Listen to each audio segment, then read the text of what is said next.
بسم اللہ الرحمن الرحیم۔ الصلاۃ والسلام علی سید الانبیاء خاتم النبیین محمد صلی اللہ علیہ وسلم۔ پاکستان منزل بمنزل فیاض مبین کے ساتھ یہ سلسلہ جاری ہے۔ آج جو آپ کے سامنے جو ایپیسوڈ پیش کیا جائے گا وہ 182ویں ایپیسوڈ ہے، جو ان واقعات پر مشتمل ہے جو اپریل 1962 میں پاکستان میں وقوع پذیر ہوئے تھے۔ جو ناظرین اور سامعین جو اس ویڈیو کو دیکھ رہے ہیں اور دیکھیں گے، ان سے گزارش ہے کہ آپ اس ویڈیو کو اپنے رشتہ داروں میں، اپنے دوستوں میں، اپنے اسٹوڈنٹس میں، اپنے ٹیچرز میں، اپنے ایکوینٹنسز میں، سب کے میں ڈسٹریبیوٹ کریں تاکہ پاکستان کی سلامتی اور بہبود کا پیغام گلی گلی کوچے کوچے تک پہنچ جائے۔ آج جو میں آپ کے سامنے واقعات پیش کر رہا ہوں وہ واقعات وہ ہیں جو اپریل 1962 میں پاکستان میں وقوع پذیر ہوئے تھے۔ 1962 کا سب سے اہم واقعہ جو ہے 1962 کے انتخابات ہیں۔ ایوب خان کا نئے دستور 1 مارچ 1962 کو نافذ ہوا۔ اس آئین کے تحت مرکزی مقننہ یعنی لیجسلیچر صدر اور قومی اسمبلی پر مشتمل تھی۔ قومی اسمبلی کے ارکان کی تعداد 156 تھی۔ اس میں سے 6 نشستیں خواتین کے لیے تھیں، مخصوص تھیں، اور باقی 150 سیٹیں جو تھیں وہ دونوں صوبوں یعنی مشرقی پاکستان اور مغربی پاکستان میں برابر یعنی 75-75 کے حساب سے دونوں حصوں میں برابر تقسیم کی گئی تھیں۔ اس قومی اسمبلی کے ارکان کے انتخاب کے لیے 28 اپریل 1962 کو انتخابات منعقد ہوئے۔ ان ارکان اسمبلی کا انتخاب بنیادی جمہوریتوں کے ارکان کو کرنا تھا۔ ان انتخابات کے چیف الیکشن کمشنر جناب اختر حسین تھے، جو اس سے قبل مغربی پاکستان کے گورنر رہ چکے تھے۔ قومی اسمبلی کے انتخابات کے بعد 8 مئی 1962 کو صوبائی اسمبلیوں کے انتخابات منعقد ہوئے۔ صوبائی اسمبلیوں کے ارکان کو بھی بنیادی جمہوریتوں کے اراکین نے منتخب کیا تھا۔ قومی اسمبلی کا پہلا اجلاس 8 جون 1962 کو منعقد ہوا۔ ارکان نے مولوی تمیز الدین کو قومی اسمبلی کا اسپیکر نیا منتخب کر لیا۔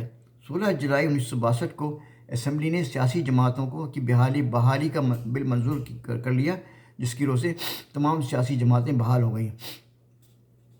اپریل 1962 کا ایک مشہور واقعہ وہ مولوی فضل الحق کی وفات ہے۔ 23 اپریل 1962 کو شیر بنگال مولوی فضل الحق نے وفات پائی۔ مولوی فضل الحق کو یہ اعزاز حاصل ہے کہ انہوں نے 23 مارچ 1940 کو لاہور کے تاریخی اجلاس میں قرارداد پاکستان پیش کی تھی۔ قیامت پاکستان کے بعد مولوی فضل الحق مشرقی پاکستان کی وزیر اعلیٰ، گورنر اور مرکزی میں وزیر داخلہ رہے۔ ملک میں غیر قانونی اور غیر آئینی مارشل لا کے نفاذ کے بعد وہ عملی طور پر سیاست سے ہمیشہ کے لیے دستبردار ہو گئے۔ اپریل 1962 کا ایک مشہور واقعہ یہ ہے کہ پاکستان میں کاپی رائٹ یعنی حق اشاعت کا قانون نامنظور ہوا۔ 11 اپریل 1962 کو پاکستان رائٹرز گلڈ کی کوششوں سے صدارتی کابینہ نے کاپی رائٹ یعنی حق اشاعت کے مسودہ قانون کی منظوری دی۔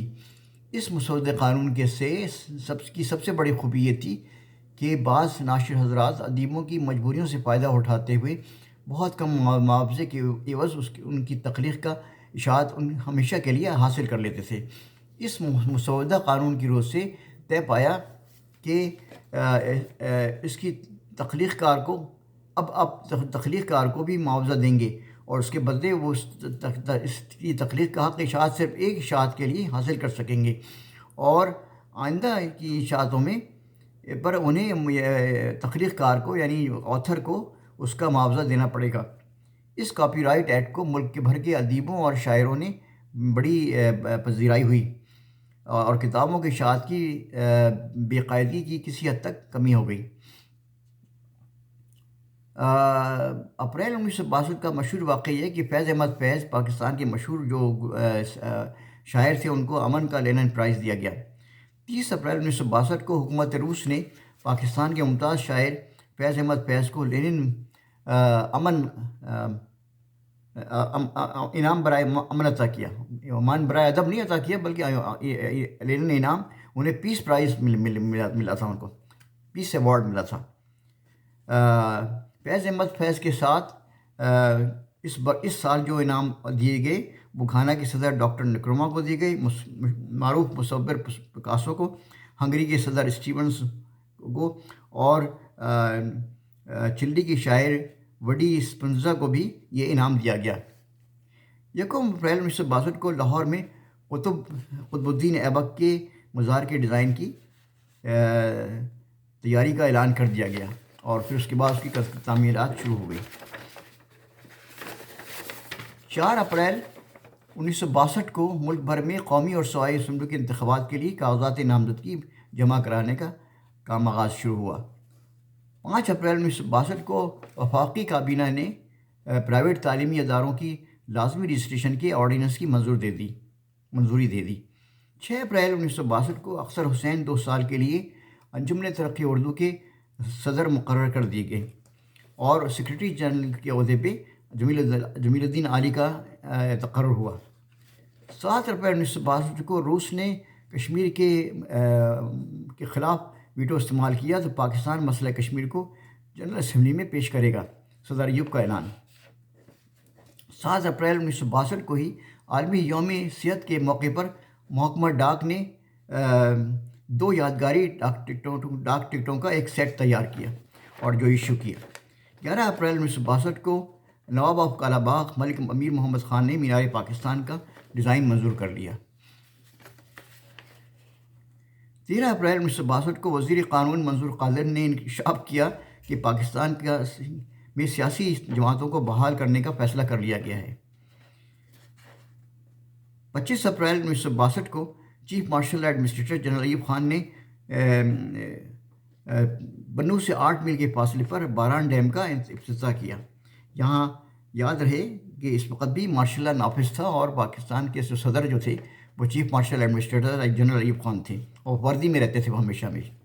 18 اپریل 1962 کو منظور قادر نے وزارت قانون کا چارج سنبھال لیا۔ 18 اپریل 1962 کو ہی حکومت پاکستان نے نمایاں کارکردگی کا مظاہرہ کرنے والے طلباء و طالبات کے لیے صدارتی ایوارڈ قائم کرنے کا اعلان کیا۔ 21 اپریل 1962 کو مشہور صحافی آغا شورش کاشمیری نے مغربی پاکستان ہائی کورٹ کے چیف جسٹس M.R. کیانی کو لسان پاکستان کا خطاب دینے کا اعلان کیا۔ یہ M.R. کیانی بہت دمنگ اور بہت بہادر چیف جسٹس تھے، اور انہوں نے ایوب خان کی ماشاء اللہ کی سخت مخالفت کی، اور انہوں نے کہا کہ ماشاء اللہ سے سب سے زیادہ تباہ کن چیز کوئی نہیں ہو سکتی کسی ملک کے لیے، اور واقعی حقیقت میں تاریخ نے یہ ثابت کر دیا کہ پاکستان کی بربادی میں کا جو ہے وجہ وہ صرف ماشاء اللہ ہے۔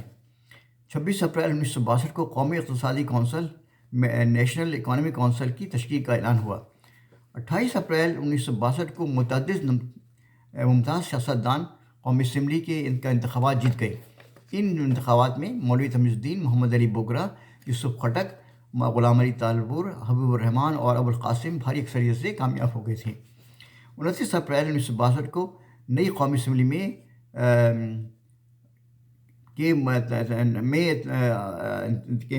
نئی قومی اسمبلی میں خواتین کے انتخابات بھی مکمل ہو گئے، اور سابق مسلم لیگ کے حامیوں کی واضح اکثریت ہو گئی، اور مولوی تمیز الدین کے اسپیکر بننے کا امکان بہت زیادہ ظاہر ہونے لگا۔ یہ واقعات میں نے آپ کے سامنے پیش کیے جو اپریل 1962 کے تھے۔ میری گزارش ہے سامعین سے اور ناظرین سے کہ یہ پاکستان کی تاریخ ہے، اور آپ اس کو گلی گلی کوچے کوچے میں آپ پھیلائیں، لوگوں کو ڈسٹریبیوٹ کریں، اور اس کو تاکہ لوگوں کو اندازہ ہو کہ پاکستان کا ماضی کس قدر تابناک تھا، اور کس قدر حال بھی تابناک ہونا چاہیے، اور مستقبل بھی تابناک ہونا چاہیے۔ یہ بہت پاکستان بڑا اللہ سے بڑا قیمتی سرمایہ ہے جس کی ہمیں حفاظت کرنی ہے۔ اسی کے ساتھ میں دعا کرتا ہوں، پاکستان پائندہ باد۔